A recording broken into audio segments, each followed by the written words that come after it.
Imagine waking up tomorrow and realizing you don't have to check your bank account before buying a coffee. That feeling isn't a fantasy, it is simply math, and today we solve it. Most of us walk around with a low-level hum of anxiety in the back of our minds. It's that tightness in your chest when the mail arrives, or that brief moment of panic when your card takes a second too long to process at the grocery store. We live in a world that teaches us how to earn money, but rarely teaches us how to keep it, or better yet, how to grow it. We are told to go to school, get a job, and the rest will sort itself out, but it doesn't, does it? Instead, we find ourselves in the drifting from paycheck to paycheck, wondering where it all went. The hard truth is that money is a terrible master, but an excellent servant. If you don't tell your money what to do, it will leave you. It will find a way to disappear. Taking control of your personal finances isn't about being a miser. It isn't about never eating out again or cutting your own hair to save $5. It is about agency. It is about the ability to make decisions based on what you want, not just what you can afford at this exact second. Over the next 10 minutes, we are going to dismantle the fear of finance. We are going to move from being a victim of the economy to being the CEO of your own life. You cannot fix what you do not face.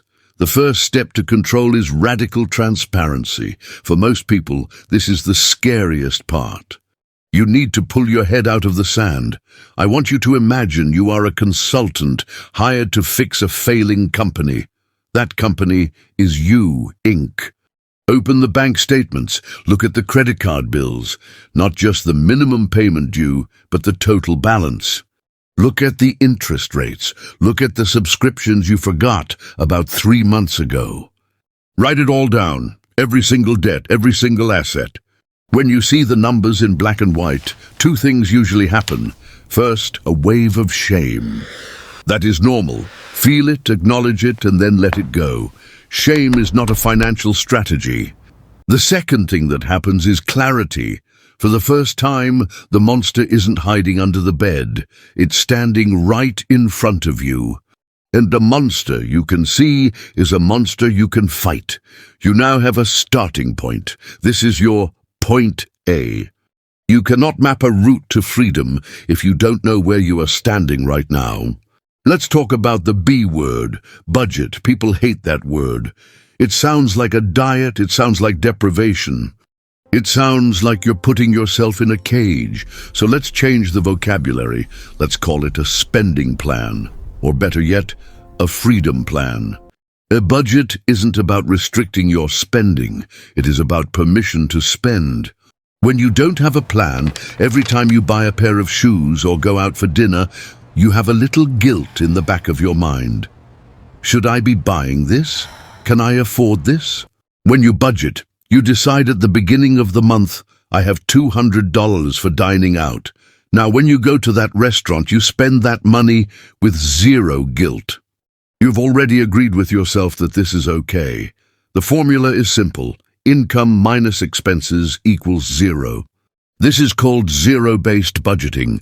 Every dollar you earn is assigned a job before the month begins.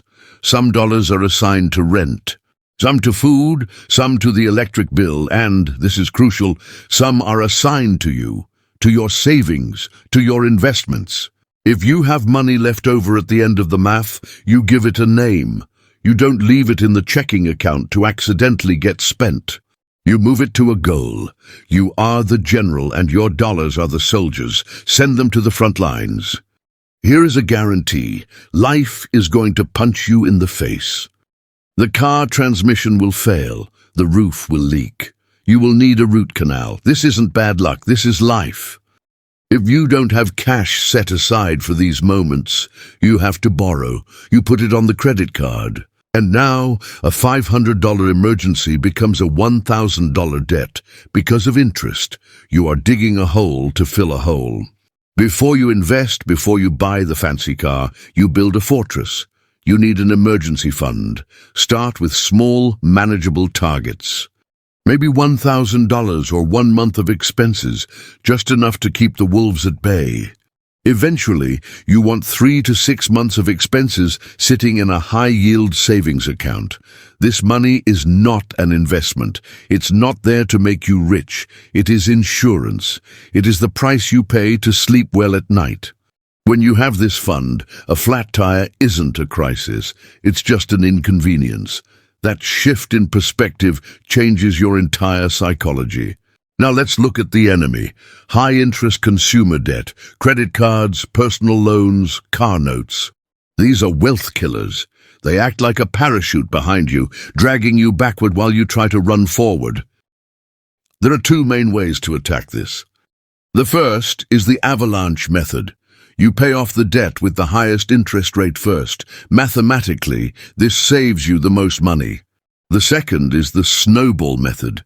You ignore the interest rate and pay off the smallest balance first. Why? Because personal finance is 20% head knowledge and 80% behavior. When you pay off that small $500 debt completely, you get a win. You feel powerful. You take the money you were paying on that debt and roll it into the next smallest one. Your snowball gets bigger. Choose the method that keeps you motivated, but attack it with intensity. Sell things you don't need. Pick up a side hustle. Cut the streaming services for a few months. Get angry at your debt. Once the debt is gone and the emergency fund is full, the fun begins. This is where you stop working for money, and money starts working for you. Compound interest is the 8th wonder of the world, but it requires one key ingredient: time. You might think, I don't have enough money to invest, but that is a trap. You don't wait to be rich to invest. You invest to become rich, even if it is $50 a month into a low-cost index fund. Think of your future self, the you of 20 years from now. That person is tired. They want to slow down. They want to travel. They want security. Every dollar you invest today is a gift you are sending to that person. If you treat investing as a bill, a mandatory payment that leaves your account automatically every month, you won't miss the money. It happens in the background. And while you are sleeping, while you are working, while you are on vacation, your money is out there making little baby dollars, which then grow up to make their own baby dollars. Taking control of your finances is not about love of money. It is about the love of freedom. It's about the freedom to quit a toxic job because you have savings. The freedom to help a friend in need. The freedom to spend your time, your most finite resource, the way you choose, not the way your bills dictate. It won't happen overnight. It is a slow, steady climb. But the view from the top, it is worth every single step. A year from now, you'll wish you had started today. But 5 years from now, you'll be the one telling people how you changed your life. Don't wait. Start.